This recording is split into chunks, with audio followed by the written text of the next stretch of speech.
Vida Otravez. He sits on the mattress, the fat spread of his ass popping my fitted sheets from their corners. His clothes are stiff from the cold, and the splatter of dried paint on his pants has frozen into rivets. He smells of bread. He's been talking about the house he wants to buy, how hard it is to find one when you're Latino. When I ask him to stand up so I can fix the bed, he walks over to the window. So much snow, he says. I nod and wish he would be quiet. Anna Iris is trying to sleep on the other side of the room. She has spent half the night praying for her children back in Samana, and I know that in the morning she has to work at the fabrica. She moves uneasily, buried beneath comforters, her head beneath a pillow. Even here in the States, she drapes mosquito netting over her head. There's a truck trying to turn the corner, he tells me. I wouldn't want to be that chamaco. It's a busy street, I say. And it is. Mornings I find the salt and cut rock that the trucks spill onto the front lawn, little piles of treasures in the snow. Lie down, I tell him, and he comes to me, slipping under the covers. His clothes are rough, and I wait until it is warm enough under the sheets before I release the buckle to his pants. We shiver together, and he does not touch me until we stop. Yasmin, he says. His mustache is against my ear, sawing at me. We had a man die today at the bread factory. He doesn't speak for a moment, as if the silence is the elastic that will bring his next words forward. Este tipo fell from the rafters. Hector found him between the conveyors. Was he a friend? This one. I recruited him at a bar, told him he wouldn't get cheated. That's too bad, I say. I hope he doesn't have a family. Probably does. Did you see him? What do you mean? Did you see him dead? No. I called the manager and he told me not to let anyone near. He crosses his arms. I do that roof work all the time. You're a lucky man, Ramon. Yes, but what if it had been me? That's a stupid question. What would you have done? I set my face against him. He has known the wrong women if he expects more. I want to say, exactly what your wife's doing in Santo Domingo. Anna Iris mutters in the corner loudly, but she's just pretending, bailing me out of trouble. He goes quiet because he doesn't want to wake her. After a while, he gets up and sits by the window. The snow has started falling again. Radio WADO says this winter will be worse than the last 4, maybe the worst in 10 years. I watch him.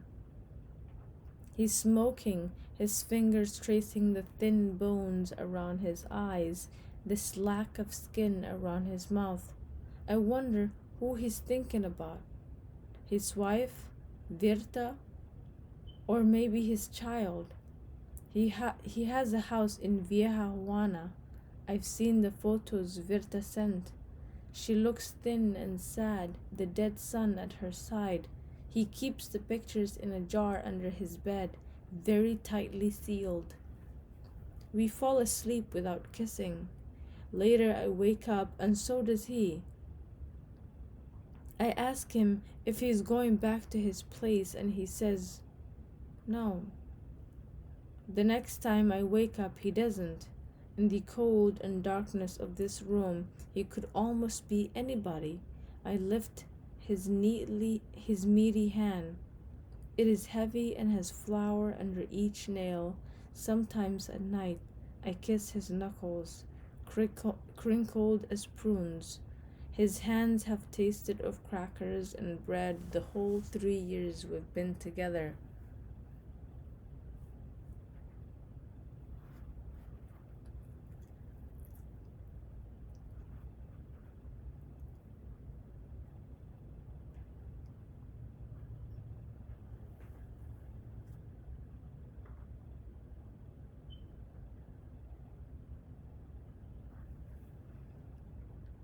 He does not talk to me or Anna Iris as he dresses. In his top jacket pocket, he carries a blue disposable razor that has begun to show rust on its sharp lip. He soaps his cheeks and chin, the water cold from the pipes, and then scrapes his face clean, trading stubble for scabs. I watch, my naked chest covered with goosebumps. He stomps downstairs and out of the house, a bit of toothpaste on his teeth. As soon as he leaves, I can hear my housemates complaining about him. Doesn't he have his own place to sleep? They'll ask me when I go into the kitchen, and I'll say, yes, and smile. From the frosted window, I watch him pull up his hood and hitch the triple layer of shirt, sweater, and coat onto his shoulders. Anna Iris kicks back her covers. What are you doing? She asks me. Nothing, I say. She watches me dress from under the craziness of her hair. You have to learn to trust your man, she says. I trust. She kisses my nose, heads downstairs. I comb out my hair, sweep the crumbs and pubic hairs from my covers. Anna Iris doesn't think he'll leave me. She thinks he's too settled here, that we've been together too long. He's the sort of man who'll go to the airport but won't be able to get on board, she says. Anna Iris left her own children back on the island, hasn't seen her 3 boys in nearly 7 years. She understands what has to be sacrificed on a voyage. In the bathroom, I stare into my own eyes. His stubble quivers in beads of water, compass needles. I work 2 blocks away at St. Peter's Hospital. Never late, never leave the laundry room, never leave the heat. I load washers, I load dryers, peel the lint skin from the traps, measure out heaping scoops of crystal detergent. I'm in charge of 4 other workers. I make an American wage, but it's a donkey job. I sort through piles of sheets with gloved hands. The dirtiest are brought down by orderlies. Morenas mostly. I never see the sick. They visit me through the saints and marks they leave on the sheets, the alphabet of the sick and dying. A lot of the time, the saints are too deep and I have to throw these linens in the special hamper. One of the girls from Bayotoa tells me she's heard that everything in the hamper gets incinerated. Because of the sira, she whispers, sometimes the saints are rusty and old, and sometimes the blood smells sharp as rain. You'd think, given the blood we see, that there's a great war going out in the world, just the one inside of bodies, the new girl says. My girls are not exactly reliable, but I enjoy working with them. They play music, they feud, they tell me funny stories, and because I don't yell or bully them, they like me. They're young, sent to the States by their parents. The same age I was when I arrived. They see me now, 28, 5 years here as a veteran, a rock. But back then, in those first days, I was so alone that every day was like eating my own heart. A few of the girls have boyfriends, and they're the ones I'm careful about depending on. They show up late or miss weeks at a time. They move to Nueva York or Union City without warning. When that happens, I have to go to the manager's office. He's a little man, a thin man, a bird-looking man. Has no hair on his face, but a thatch grows on his chest and up his neck. I tell him what happened, and he pulls the girl's application and rips it in half, the cleanest of sounds. In less than an hour, one of the other girls has sent a friend to me for an application. The newest girl is called Samantha, and she's a problem.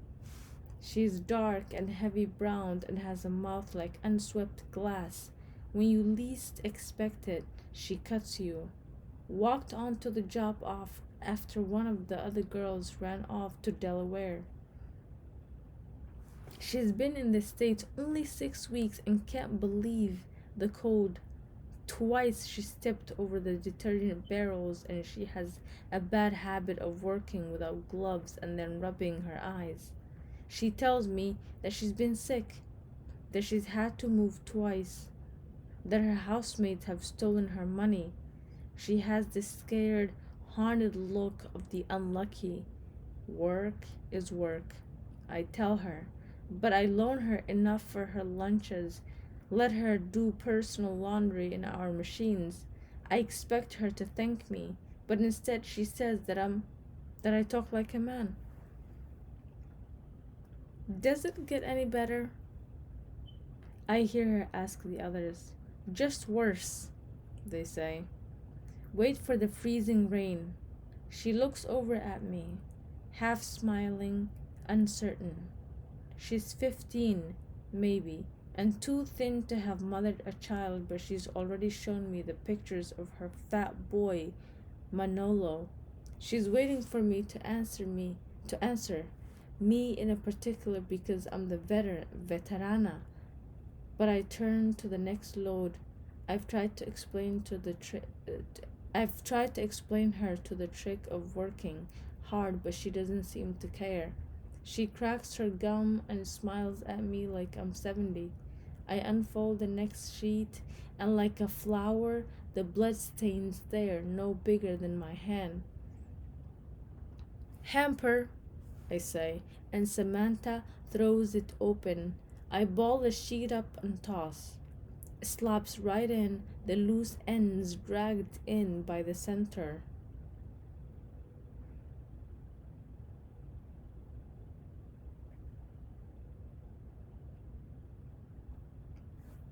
"9 hours of smoothing linen, and I am home, eating cold yuca with hot oil, waiting for Ramon to come for me in the car he has borrowed. He's taken me to look at another house. It's been his dream since he first set foot in the States, and now, with all the jobs he's had and the money he's saved, it's possible. How many get to this point? Only the ones who never swerve, who never make mistakes, who are never unlucky. And that more or less is Ramon. He's serious about the house, which means I have to be serious about it too.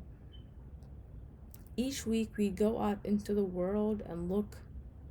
He makes an event of it, dressing like he's interviewing for a visa, drives us around the quieter sections of Patterson, where the trees have spread over roofs and garages. It's important, he says, to be careful, and I agree. He takes me with him whenever he can, but even I can tell that I'm not much help. I'm not one for change, I tell him. And I see only what's wrong with the places he wants, and later in the car, he accuses me of sabotaging his dream of being Dura. Tonight we're supposed to see another. He walks into the kitchen clapping his chapped hands. but I'm in no mood, and he can tell. He sits down next to me. He puts his hand on my knee. You're not going? I'm sick. How sick? Bad enough. He rubs at his stubble. What if I find the place? You want me to make the decision myself? I don't think it'll happen. And if it does, you know you'll never move me there. He scowls. He checks the clock. He leaves. Anna Iris is working her second job, so I spend my evening alone, listening to this whole country going cold on the radio. I try to keep still, but by 9 I have the things he stores in my closet spread before me. The things he tells me never to touch. His books and some of his clothes, an old pair of glasses in a cardboard case, and 2 beaten chanceletas. Hundreds of dead lottery tickets crumpled together in thick wads that fall apart at the touch. Dozens of baseball cards, Dominican players, Guzman, Fernandez, the Alus swatting balls, winding up and fielding hard lines drives just beyond the baseline. He has left me some of his dirtiest to wash, but I haven't had the time, and tonight I lay them out. The yeast is still strong on the cuffs of his pants and work shirts. In a box on the top shelf of the closet, he has a stack of Verta's letters cinched in a fat brown rubber band, nearly 8 years' worth. Each envelope is worn and frail, and I think he's forgotten they're here. I found them a month after he stored his things, right at the start of our relationship. Couldn't resist, and afterward, I wished I had. He claims that he stopped writing to her the year before, but that's not true. Every month I drop by his apartment with his laundry and read the new letters she has sent, the ones he stashes under his bed. I know Verta's name, her address. I know she works at a chocolate factory. I know that he hasn't told her about me. The letters have grown beautiful over the years, and now the handwriting has changed as well. Each letter loops down, drooping into the next line like a rudder. Please, please, mi querido husband, tell me what it is. How long did it take before your wife stopped mattering? After reading her letters, I always feel better. I don't think this says good things about me. We're not here for fun, Anna Iris told me the day we met, and I said, yes, you're right, even though I did not want to admit it. Today I say these same things to Samantha, and she looks at me with hatred. This morning when I arrived at the job, I found her in the bathroom crying, and I wish I could let her rest for an hour, but we don't have those kinds of bosses. I put her on the folding, and now her hands are shaking and she looks like she's going to cry again. I watch her for a long time, and then I ask her what's wrong, and she says, "What isn't wrong?" This, Anna Iris said, is not an easy country. A lot of girls don't make it through their first year. You need to concentrate on work, I tell Samantha. It helps. She nods, her little girl's face vacant. It is probably her son she misses, or the father, or our whole country, which you never think of until it's gone, which you never love until you're no longer there. I squeeze her arm and go upstairs to report in, and when I come back, she's gone. The other girls pretend not to notice. I check the bathroom, find a bunch of crumpled up paper towels on the floor. I smooth them out and put them on the edge of the sink. Even after lunch, I keep expecting her to walk in and say, "Here I am. I just went for a stroll."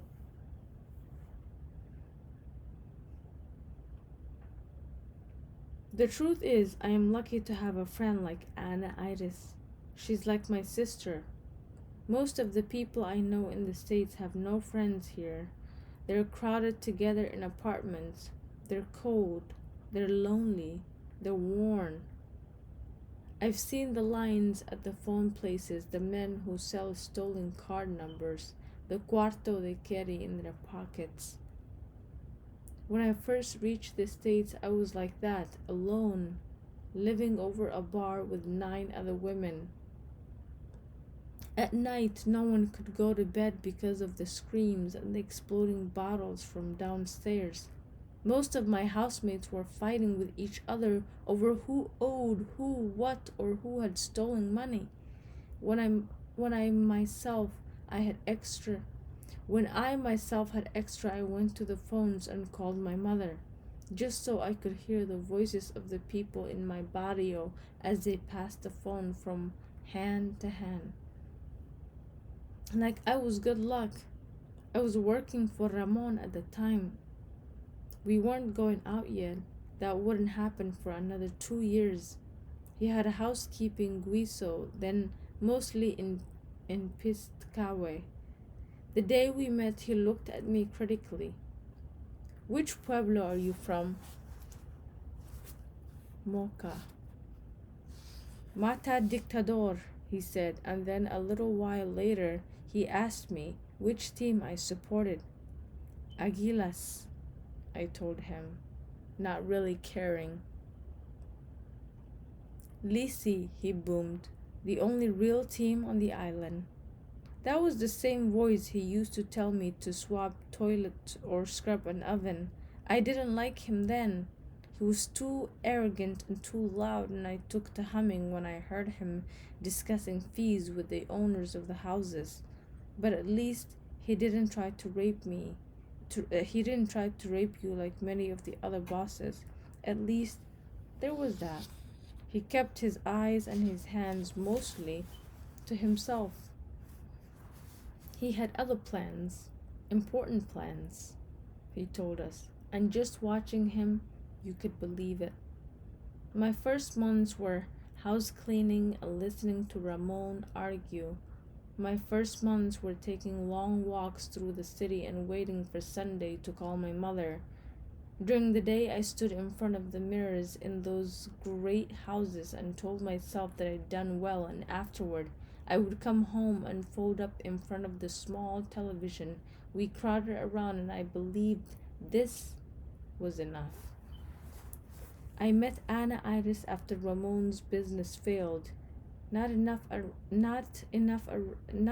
Ricos around here, he said without discouragement. Some friends set up the meeting and I met her at the fish market. Anna Iris was cutting and preparing fish as we spoke. I thought she was a Boricua, but later she told me she was half Boricua and half Dominicana. The best of the Caribbean and the worst, she said. She had fast, accurate hands, and her fillets were not raised as some of the others on the bed of the crushed ice. "Can you work at a hospital?" she wanted to know. "I can do anything," I said. "There'll be blood." "If you can do that, I can work in a hospital." She was the one who took the first pictures that I mailed home, weak photos of me grinning, well-dressed and uncertain. One in front of the McDonald's, because I knew my mother would appreciate how American it was. Another one in a bookstore. I'm pretending to read even though the book is in English. My hair is pinned up and the skin behind my ears looks pale and under-roosed. I'm so skinny, I look sick. The best picture is of me in front of a building at the university. There are no students, but hundreds of metal folding chairs have been arranged in front of the building for an event. And I'm facing those chairs, and they're facing me, and in the light, my hands are startling on the blue fabric of my dress.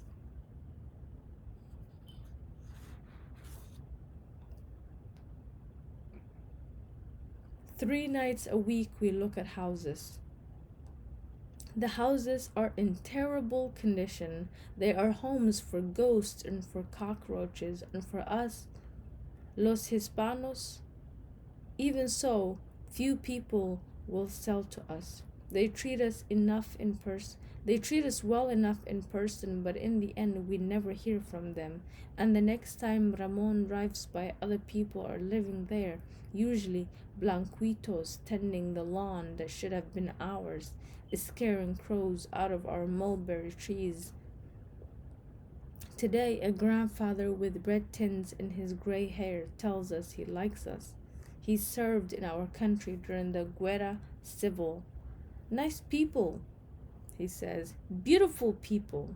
The house is not entirely a ruin, and we're both nervous. Ramon stalks about like a cat searching for a place to whelp.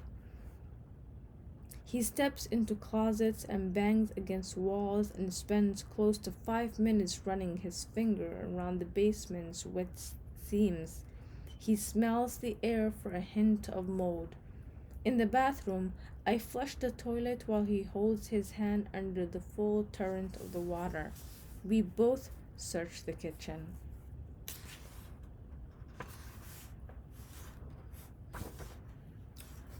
We both search the kitchen cabinets for roaches. In the next room, the grandfather calls our references and laughs. Something somebody has said. He hangs up and says something to Ramon that I don't understand. With these people, I cannot even rely on their voices. The Blancos will call your mother a puta in the same voice they greet you with. I wait without hoping until Ramon leans close and tells me it looks good.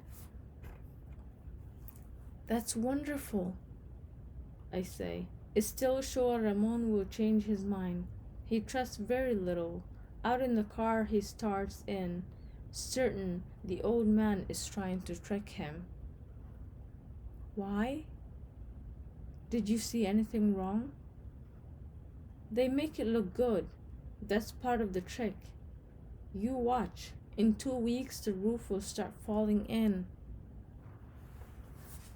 Won't he fix it? He says he will, but would you trust an old man like that?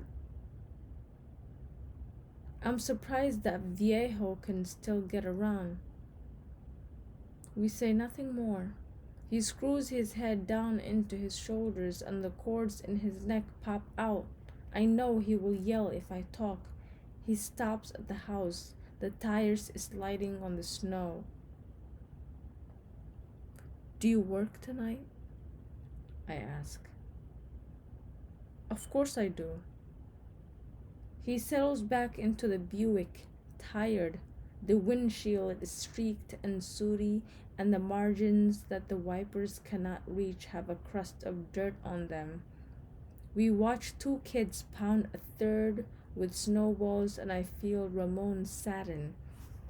And I know that he's thinking about his son, and right then I want to put my arm around him, tell him it'll be fine. Will you be coming by? Depends on how the work goes.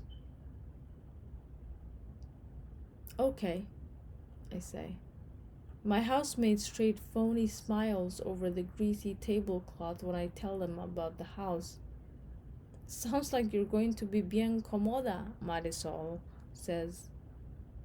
No worries for you. None at all. You should be proud. Yes, I say. Later, I lie in bed and listen to the trucks outside, their beds rattling with salt and sand. In the middle of the night, I wake up and realize that he has not returned, but not until morning. Am I angry? And Iris's bed is made, the netting folded neatly at its foot, a gauze. I hear her gargling in the bathroom. My hands and feet are blue from the cold, and I cannot see through the window for the frost and icicles. When Anna Iris starts praying, I say, please, just not today. She lowers her hands. I dress. He's talking again about the man who fell from the rafters. What would you do if that was me? He asks once more. I would find another man, I tell him.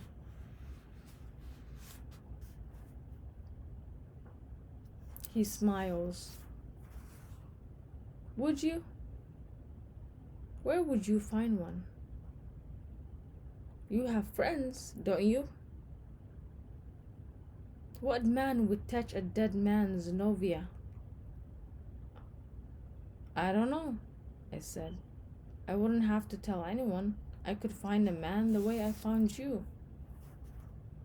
They would be able to tell. Even the most brutal would see the death in your eyes. A person doesn't mourn forever. Some do. He kisses me. I bet you would. I am a hard man to replace. They tell me so at work. How long did you mourn for your son? He stops kissing me. Enriquio. I mourned him a long time. I am still missing him. I couldn't tell that by looking at you. You don't look carefully enough. It doesn't show, I don't think. He puts his hand down at his side. You're not a clever woman. I'm just saying it doesn't show. I can see that now, he says. You're not a clever woman. While he sits by the window and smokes, I pull the last letter his wife wrote him out of my purse and open it in front of him. He doesn't know how brazen I can be. One sheet is smelling of violet water. Please, Virta has written neatly in the center of the page. That's all. I smile at Ramon and place the letter back in the envelope. Anna Iris once asked me if I loved him, and I told her about the lights in my old home in the capital, how they flickered, and you never knew if they would go out or not. You put down your things and you waited and couldn't do anything, really, until the lights decided. This, I told her, is how I feel.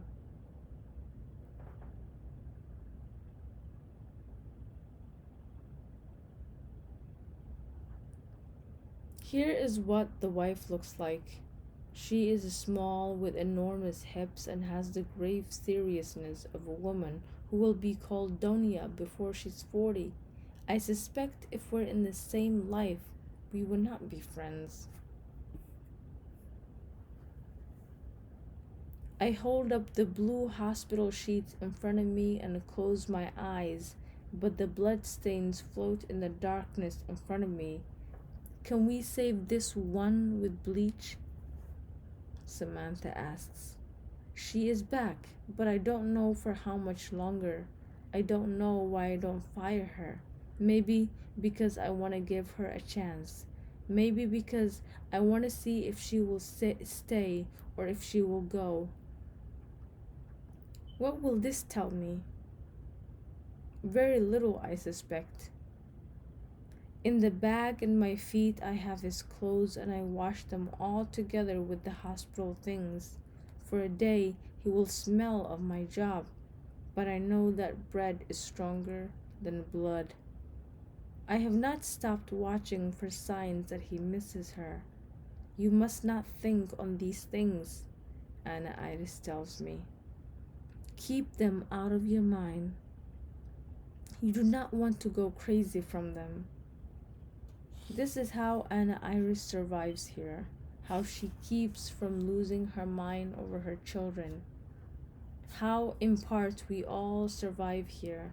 I've seen a picture of her three sons, three little boys tumbled out in the Jardín Japones near a pine tree, smiling, the smallest a saffron blur trying to shy away from the camera.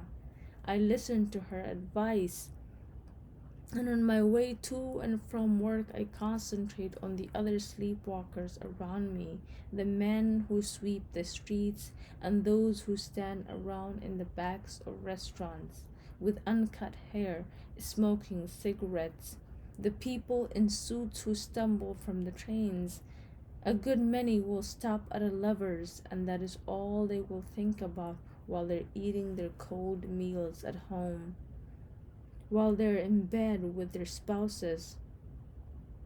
I think of my mother, who kept with a married man when I was 7, a man with a handsome beard and craggy cheeks, who was so black that he was called Noche by everyone who knew him. He worked stringing wires for Codetel out in the campo, but he lived in our barrio and had 2 children with a woman he had married in Pendarales.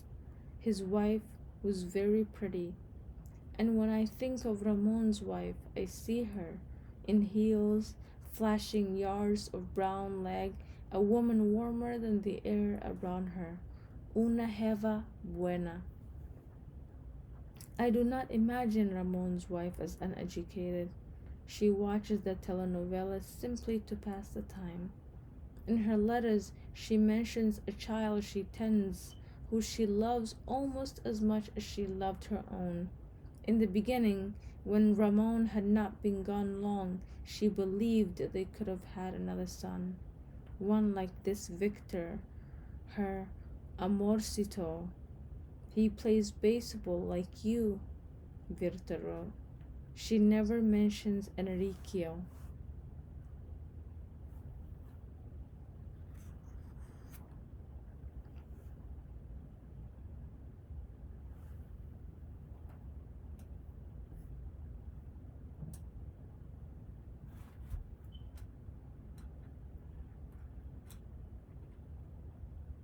Here there are calamities without end, but sometimes I can clearly see us in the future, and it is good.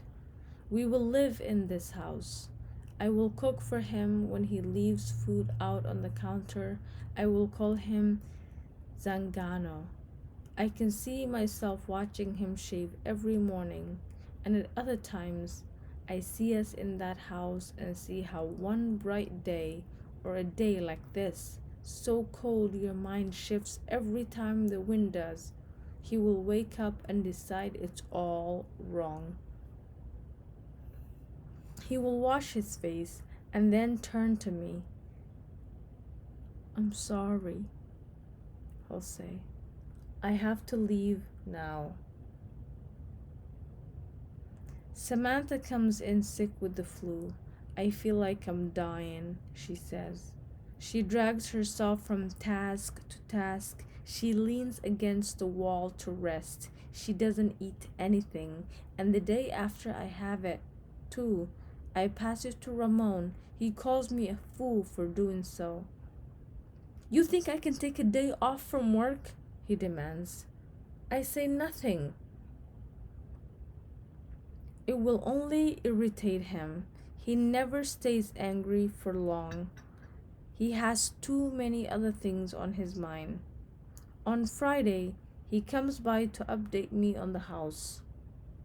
The old man wants to sell us. He shows me some paperwork that I do not understand. He's excited, but he's also scared. This is something I know, a place I've been. What do you think I should do?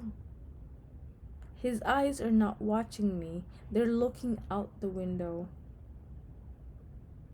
I think you should buy yourself a home. You deserve it.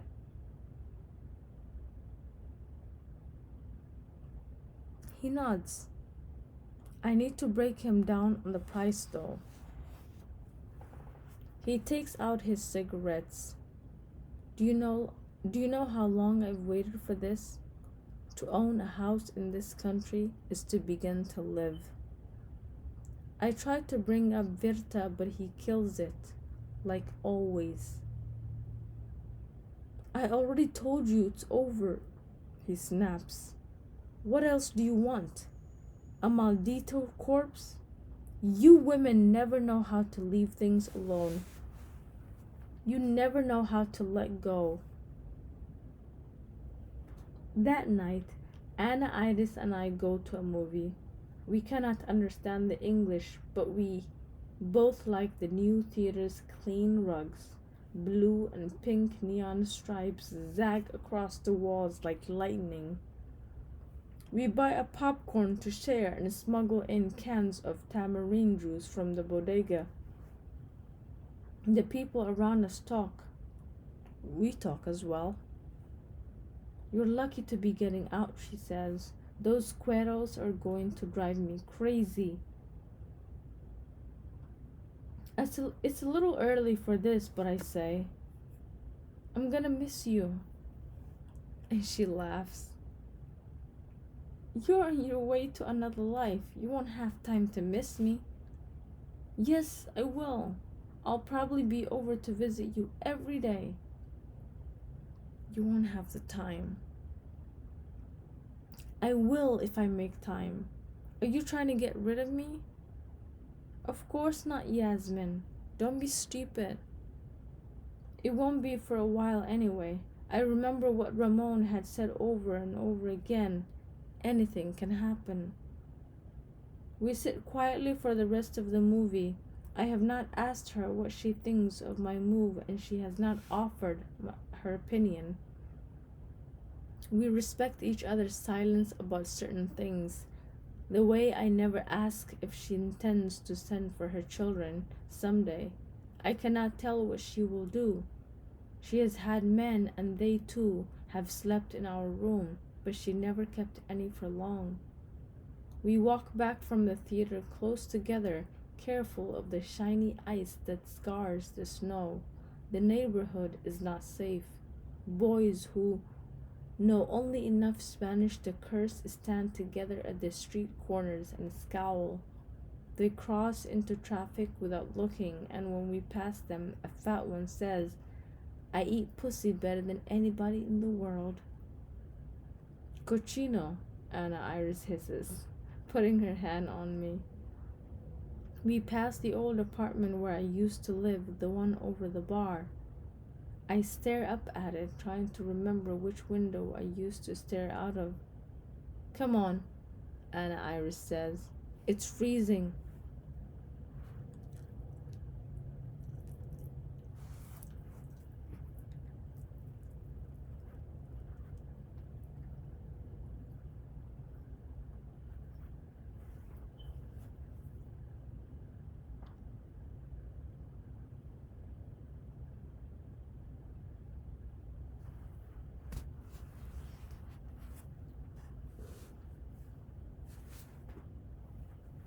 Ramon must have told Virta something, because the letters stop. I guess it's true what they say. If you wait long enough, everything changes. As for the house, it takes longer than I even could have imagined. He almost walks away a half dozen times, slams phones, throws his drink against a wall, and I expect it to fall away, not to happen. But then, like a miracle, it does. Look, he says, holding up the paperwork. Look! He's almost pleading.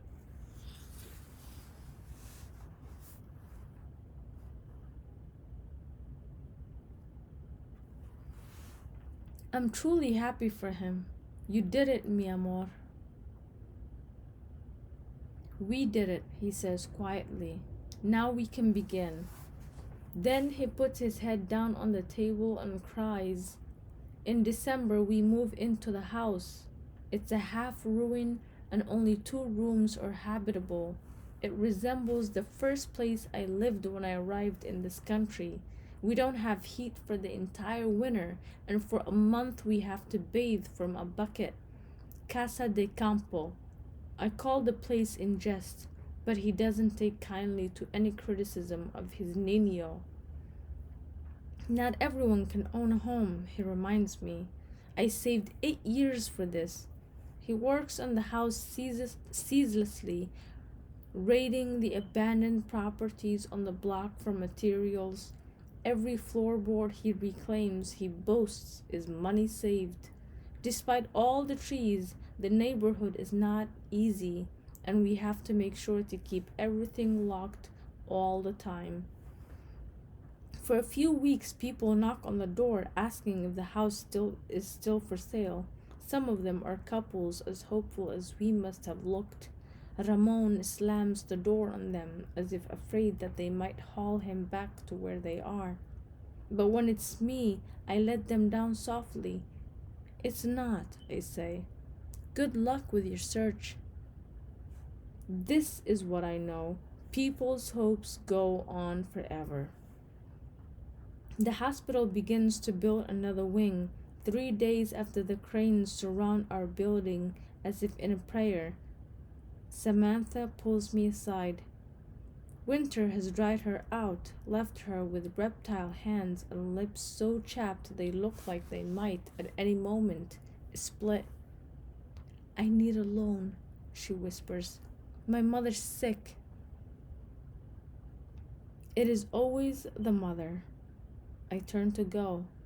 Please, she begs. We're from the same country. This is true. We are. Someone must have helped you sometime. Also true. The next day I give her 800. It is half my savings. Remember this. I will, she says. She's so happy, happier than I was when we moved into the house. I wish I could be as free. She sings for the rest of the shift, songs from when I was younger. Adamo and that lot. But she's still Samantha. Before we punch out, she tells me, don't wear so much lipstick. You have big enough lips as it is. Anna Iris laughs. That girl said that to you? Yes, she did. Que desgraciada, she says, not without admiration. At the end of the week, Samantha doesn't return to work. I ask around, but no one knows where she lives. I don't remember her saying anything significant on her last day. She walked out as quietly as ever, drifting down toward the center of town, where she could catch her bus. I pray for her. I remember my own first year, how desperately I wanted to return home, how often I cried. I pray she stays, like I did. I wait a week and then I let her go. The girl who replaces her is quiet and fat and works without stopping or complaint. Sometimes, when I am in one of my moods, I imagine Samantha back home with her people, back home where it is warm, saying, I would never go back, not for anything, not for anyone. Some nights when Ramon is working on the plumbing or sanding the floors, I read the old letters and sip the rum we store under the kitchen sink, and think, of course, of her, the one from the other life.